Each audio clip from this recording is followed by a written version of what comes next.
Good morning, students. Today we start next chapter, application of derivative. Chapter number 5th, class 12th, mathematics. Application of derivative. In this chapter, we will study about 5 topics. First one is इसके अंदर हमें 5 topic के बारे में पढ़ना है, जिसमें से हम बता देते हैं कौन कौन से टॉपिक हैं. फर्स्ट वन है rate of change of quantity.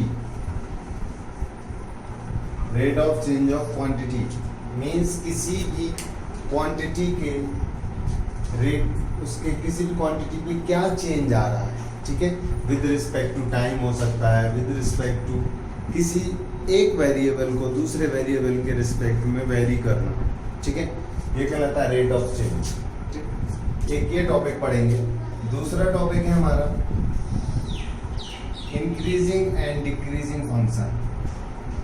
Increasing and decreasing increasing and decreasing function. Third topic है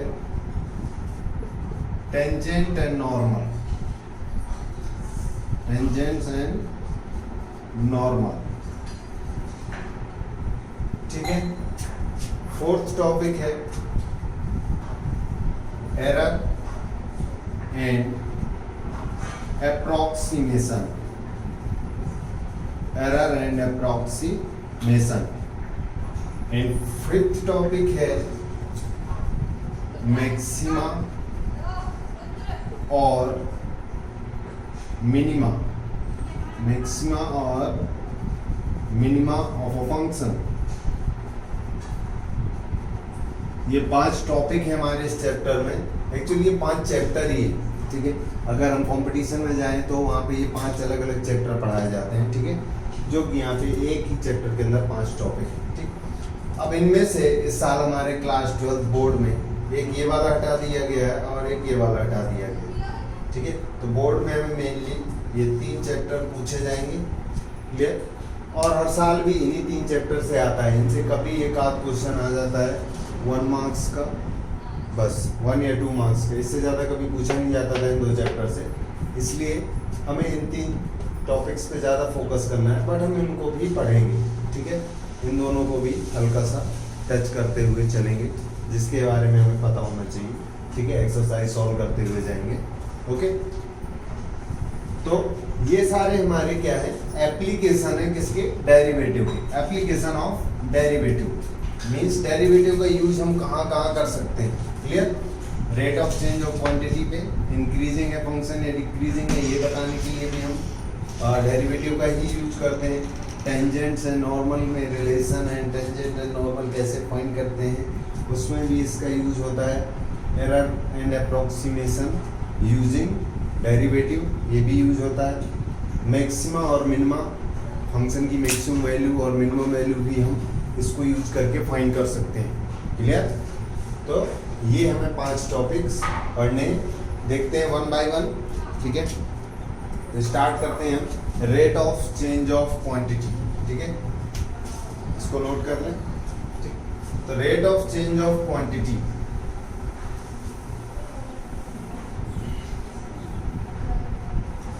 rate of change of quantity है क्या. whenever one quantity is changes with respect to another quantity. ठीक है, according to the given function. Function के according मान लेते हैं कि एक फंक्शन है, y क्या कर रहा है, वेरी कर रहा है. y वेरीज किसके रिस्पेक्ट में, with another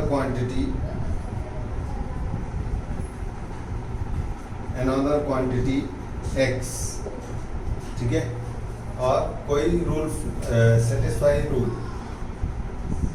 satisfying some rule y equal to fx. इस रूल के अकॉर्डिंग क्या कर रहा है, क्वांटिटी y, ये क्वांटिटी है, quantity y varies with respect to x satisfying some rule fx, then dy over dx or f dash x, ये क्या करता है, रिप्रेजेंट करता है, represents the rate of change in y, rate of change in y with respect to x, ठीक है। अगर ये क्वांटिटी y है जो कि वेरी कर रही है किसके साथ में, x के साथ में वेरी कर रही है, तो यहाँ एक रूल सेटिस्फाई करेंगे साथ में, ये y equal to F X किसी रूल के अकॉर्डिंग चल रहे हैं, ठीक। देन उसका जो डिफरेंशिएशन होगा इस फंक्शन का, dy बाई डी एक्स होगा या एफ डैश एक्स होगा, वो क्या रिप्रेजेंट करेगा, rate of change of y with respect to x, तो y में चेंज मिलेगा हमको x के रिस्पेक्ट में, क्लियर। देखते हैं आगे, before that pause the video to note it down.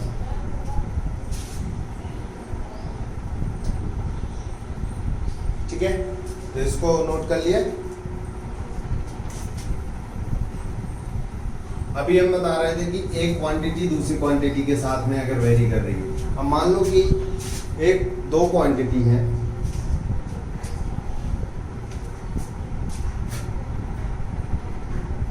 दो क्वांटिटी है x एंड y, और ये दोनों वेरी कर रही है विद रिस्पेक्ट टू t, किसके अकॉर्डिंग वेरी कर रही है, with respect to t, t के साथ वेरी कर रही है। ये दोनों फंक्शन t में, means x is equal to f of t and y is also equal to f of t, then we have to calculate change in y with respect to x, y में कितना change आएगा x के respect में, ये बताना है। तो ये कौन सा फंक्शन हो गया, ये हो गया हमारा पैरामेट्रिक फॉर्म, और पैरामेट्रिक फॉर्म में हम क्या करते थे, पहले तो y को dy बाई dt निकाल लेंगे और x को भी dx बाई dt निकाल लेंगे, देन अगर हमको dy बाई dx निकालना है तो क्या करेंगे, चेन रूल अप्लाई करेंगे। चेन रूल क्या होता है, dy by dt into dt by dx, मतलब हमारे पास जब dx बाई dt होगा तो उसका क्या कर देंगे, उल्टा कर देंगे और यहाँ पे रख देंगे, तो यहाँ से क्या होगा, dt dt कैंसिल, तो dy बाई dx आ गया। तो इस फॉर्म से हम फाइंड कर लेंगे, तो हमें मिल जाएगा change in y with respect to x, clear. तो जब हमारे x और y दोनों फंक्शन दिए हों t के फॉर्म में, तब भी हम इसको फाइंड कर सकते हैं with respect to x using chain rule, clear. तो इस तरीके से हम क्वेश्चंस को सॉल्व करेंगे, ठीक है। अब कुछ फॉर्मूले हैं जो हमें पढ़ने होंगे, फॉर्मूले देखते हैं इसमें कौन कौन से फॉर्मूले हैं। Before that pause the video to note it down.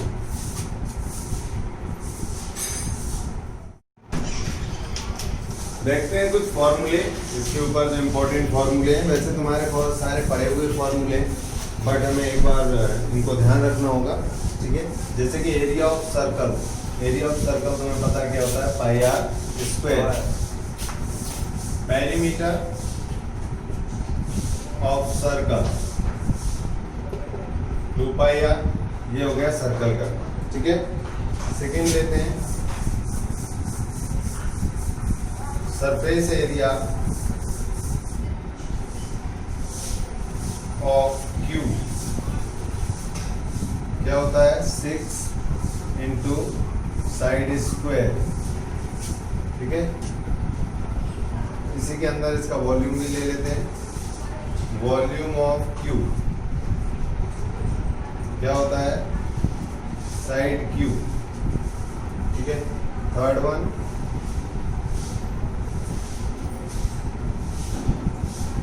Area of rectangle,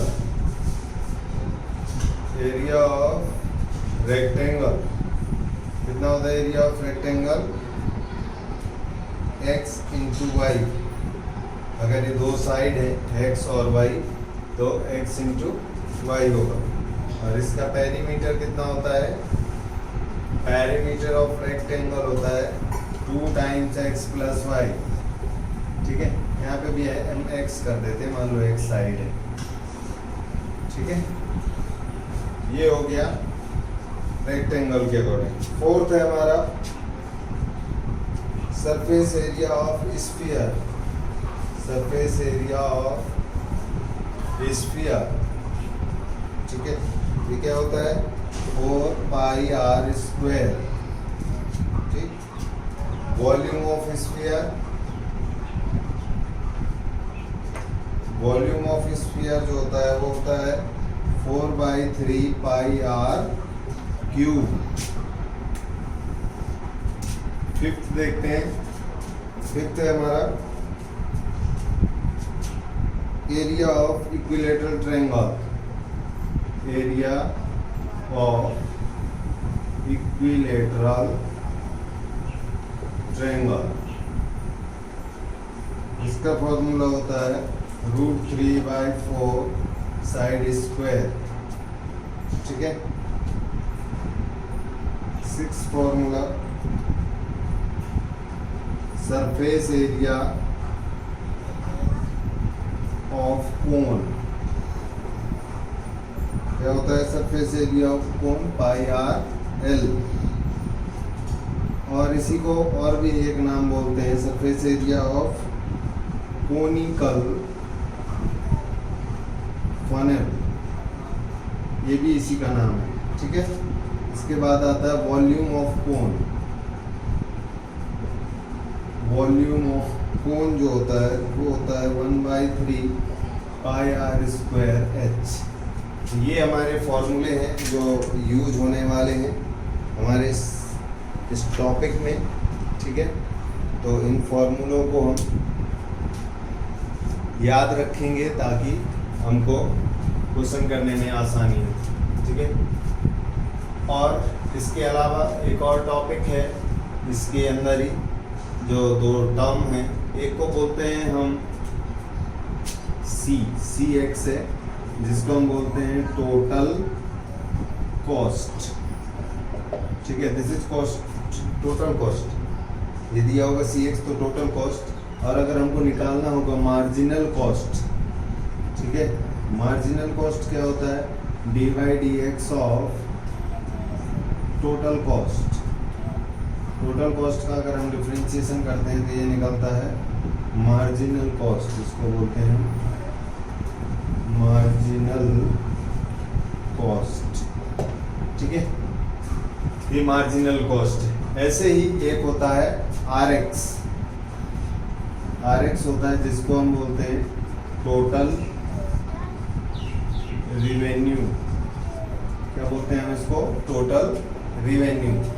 तो मार्जिनल रिवेन्यू अगर हमको निकालना होगा तो वो निकलता है dy/dx of total revenue, clear. तो ये एक अलग टॉपिक है,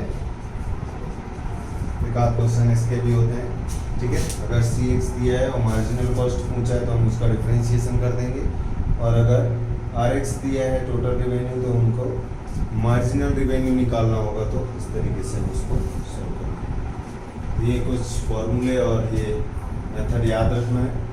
अब हम क्वेश्चंस पे आते हैं, ठीक है। तो देखते हैं क्वेश्चन कैसे सॉल्व करते हैं। Before that pause the video to note it down, clear.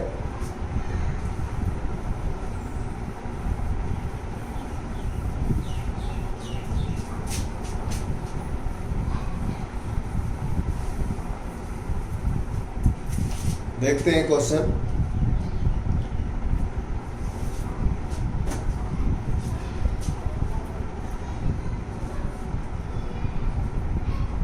Question है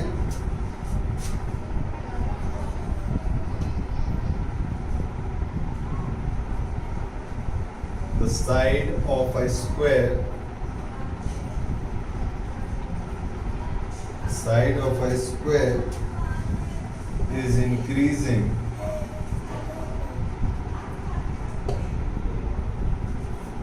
at the rate of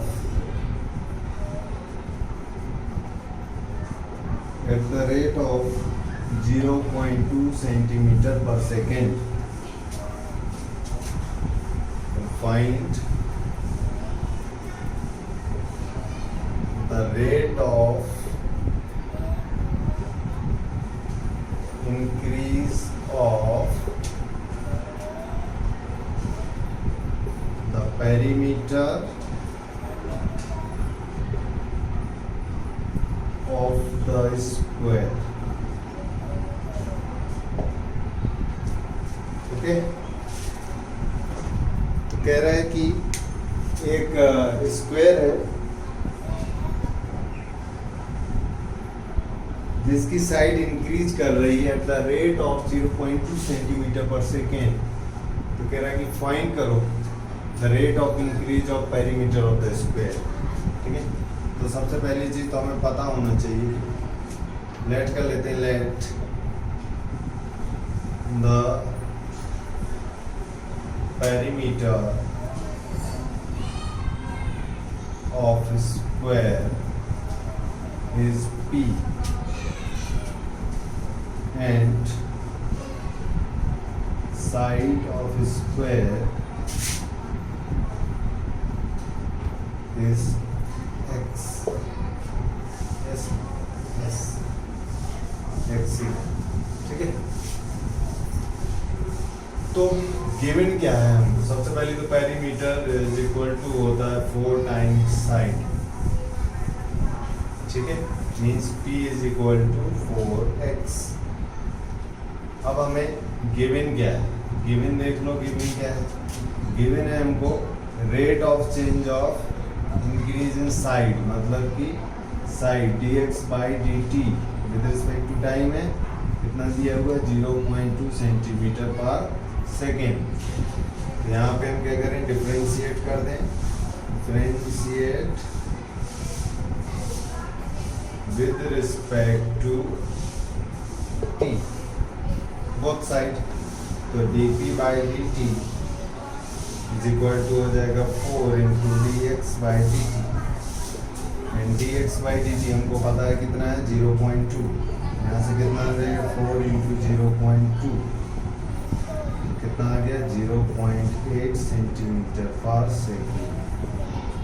ठीक है, तो अगर हमारी साइड पे 0.2 का रेट ऑफ चेंज हो रहा है, से इंक्रीज कर रहा है, तो जो हमारा पेरीमीटर होगा वो 0.8 से इंक्रीज करेगा।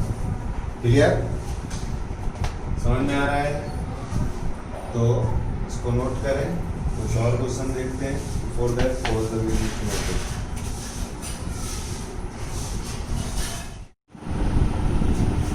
देखते हैं नेक्स्ट क्वेश्चन। एक और एग्जांपल ट्राई करते हैं। A stone is thrown. A stone is thrown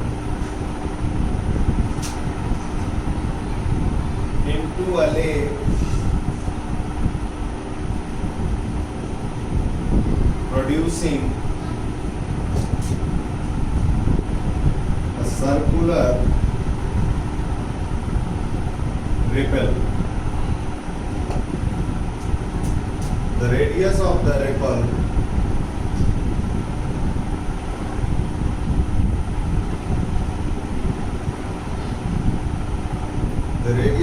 ripple is increasing at the rate of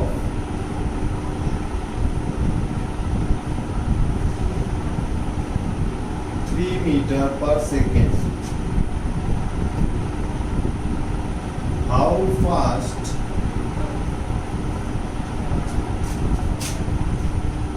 is the area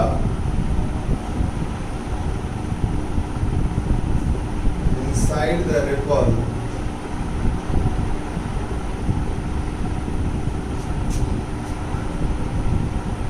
increasing when the radius is 10 metre. ठीक है,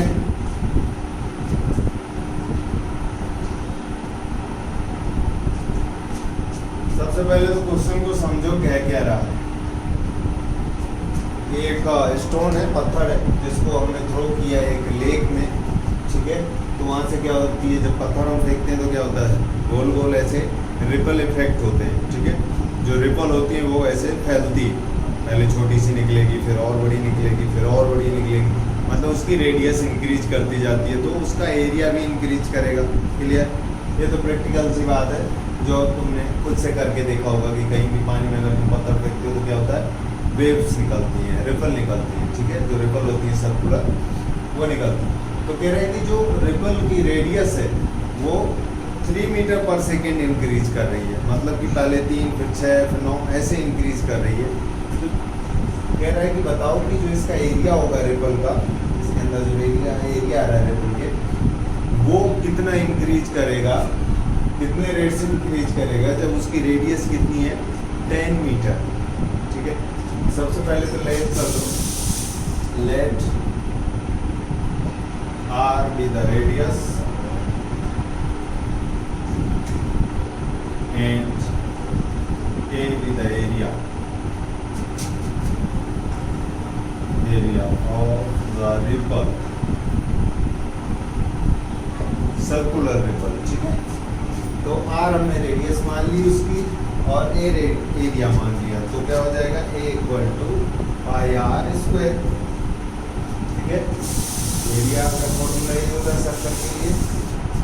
अब इसको डिफरेंशिएट कर दो, तो डिफरेंशिएट करोगे तो क्या मिलेगा, D A by D T is equal to 2 pi R D R by D T, यही मिलेगा कि नहीं।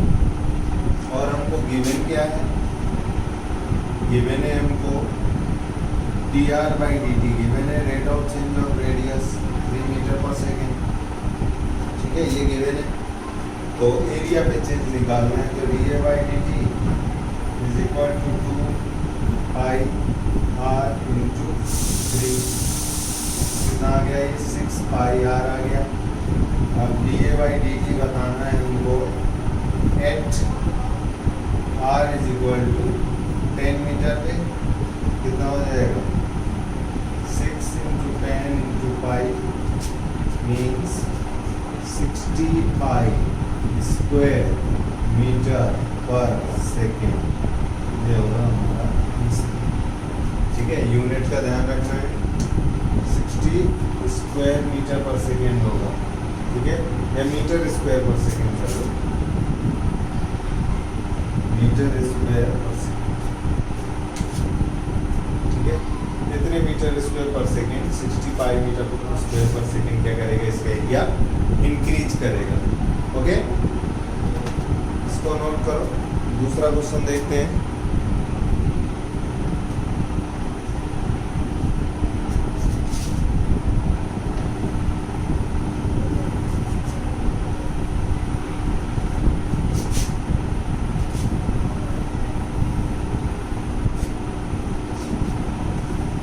नेक्स्ट क्वेश्चन है, the top of a 5 metre ladder, the top of a 5 meter ladder long is leaning against the wall, against a wall. The bottom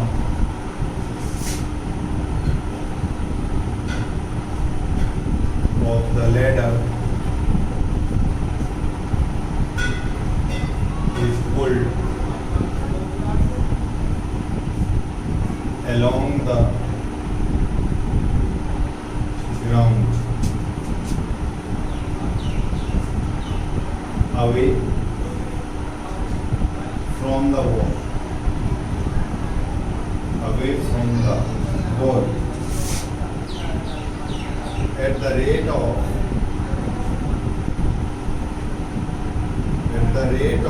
30 centimeter per second. How fast is its height? Is its height on the wall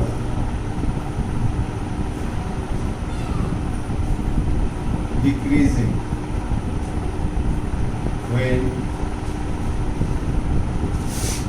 the foot of the ladder is 4 meter away from the wall. Away from the wall. देखो question में क्या क्या रहा है कि एक ladder है जो 5 मीटर लंबी है और वो एक वॉल के अगेंस्ट लीन है। तो हमने एक ये वॉल बना दी और एक ये 5 मीटर लेडर बना दी, ठीक है, और ये ग्राउंड हो गया। ये 5 मीटर की लेडर हो गई और ये मान लो कि इसकी हाइट y है और जो ग्राउंड से ये x मीटर है मान के हम चल रहे हैं, ठीक है। तो पुल्ड अलोंग द ग्राउंड, कह रहा है कि the bottom of the ladder is pulled along the ground away from the wall. तो ये लेडर है इसको ग्राउंड से इधर को पुल किया जा रहा है, ठीक है, इधर को पुल किया जा रहा है अलोंग द ग्राउंड। कह रहा था rate of at the rate of 30 centimetre पर सेकेंड, 30 सेंटीमीटर पर सेकेंड के हिसाब से इसको पुल किया जाए।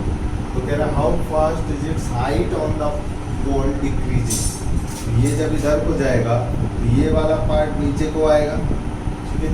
वही कह रहा है कि ये अगर 30 मीटर पर सेकेंड 30 सेंटीमीटर पर सेकेंड के हिसाब से इधर को पुश किया जा रहा है तो ये कितने सेंटीमीटर पर सेकेंड के हिसाब से क्या करेगा, डिक्रीज करेगा। ये हमको फाइंड करना है, ठीक है। ये चीज़ समझ में आ गई। तो हमने लेट कर लिया कि इसको एक नाम दे दो ABC। लेट किया हमने AB is equal to x metre, BC is equal to y metre, ठीक है। ये हमने दोनों लेट कर दिए। या ये बोल सकते हो कि vertical height of the wall is y metre and the distance of a ladder from wall is x metre, ये भी बोल सकते हैं। क्लियर। अब इसमें हम यूज क्या कर सकते हैं, गिवन क्या है हमको, ये रेट ऑफ चेंज से हमको गिवन है। तो पहले तो गिवन वाला लिख लें कि क्या दिया हुआ है, dx/dt हमको दिया हुआ है 30 सेंटीमीटर पर सेकेंड। बट यहाँ पे क्या है, सब मीटर में है तो इसको मीटर में कन्वर्ट करेंगे तो कितना हो जाएगा 0.3 मीटर पर सेकेंड, ठीक है। अब देखो अगर हम इसमें पाइथागोरस थ्योरम यूज कर लें, यूजिंग पाइथागोरस क्या हो जाएगा, x² + y² = 5², यही होगा। Base square perpendicular square equal to hypotenuse square. तो ये आ गया हमारा x² + y² = 25। अब इसको कर दो डिफरेंशिएट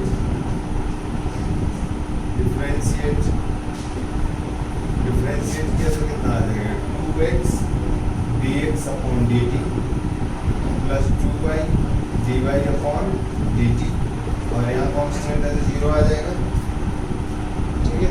y में चेंज निकालना है तो dy/dt कितना हो जाएगा, माइनस उधर जाएगा x अपॉन नीचे जाएगा y dx/dt, ठीक है। 2 से 2 कैंसिल हो जाएगा तो ये आया -x/y dx/dt। अब हमें x तो दिया गया है, कह रहा है कि 4 मीटर अवे है फ्रॉम द वॉल, ठीक है, लेडर का जो पार्ट है। तो x अगर 4 है तो हम पहले तो y निकाल लें। y कितना आएगा, x² + y² = 25। ये कितना है, x4 तो ये हो जाएगा 16 + y² = 25, y² = 9 तो y आ जाएगा 3। y आ गया 3 मीटर और हमको dx/dt के मैंने 30 सेंटीमीटर मतलब 0.3 मीटर पर सेकेंड। यहाँ से ये बन गया कितना, माइनस x है हमारा 4 बाय y है हमारा 3 × 0.3, ठीक है। ये कितना हो जाएगा, ये कट गया 0.1 बचा, ये मल्टीप्लाई होगा तो आएगा -0.4 मीटर पर सेकेंड। अब माइनस का मतलब क्या है, माइनस का मतलब है कि जो हमारी हाइट है वो क्या कर रही है, डिक्रीज कर रही है। जो जब भी नेगेटिव साइन आए इसका मतलब है डिक्रीजिंग, और अगर पॉजिटिव साइन आए इसका मतलब रेट में इंक्रीज हो रहा है, ठीक है। तो माइनस साइन आ गया तो हम क्या बोल सकते हैं कि the height of the wall, height of ladder on the wall is decreasing 0.4 metre पर सेकेंड, ठीक है। इस रेट से डिक्रीज करो। क्लियर, इसको नोट करो। मिलते हैं नेक्स्ट क्लास में।